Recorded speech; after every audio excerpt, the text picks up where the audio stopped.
ইস, কি লোভনীয় না! মাখতে মাখতেই যেন অর্ধেক রান্নাটা শেষ।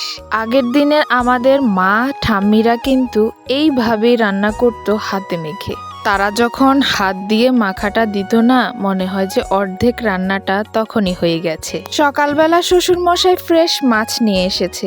ভাবলাম আজকে ছোট মাছগুলো দিয়ে হাতে মেখে একটা তরকারি রান্না করব। কিছুটা বড় মাছ নিয়েছি, আলুকে বড় বড় করে কেটে সেগুলা ঝোল করব, আর করব হচ্ছে পাট শাক ভাজা। আমার সবগুলো শাকের মধ্যে পাট শাক আর কলমি শাকটা অনেক বেশি ফেভারিট।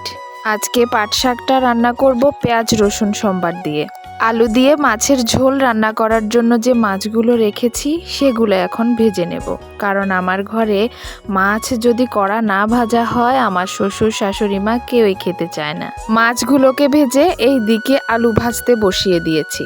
আলু ভাজতে ভাজতে এদিকে আমি হাতে মাখার তরকারিটা একটু মেখে নেব। পেঁয়াজ রসুন কাঁচা লঙ্কা হলুদ মরিচ লবণ আর দিয়েছি সরিষার তেল। এই তেলটা দেওয়ার পর চটকে মাখার পরে যে একটা সেন্ট বের হয় না, তখন মনের ভিতর একটা আলাদা শান্তি কাজ করে।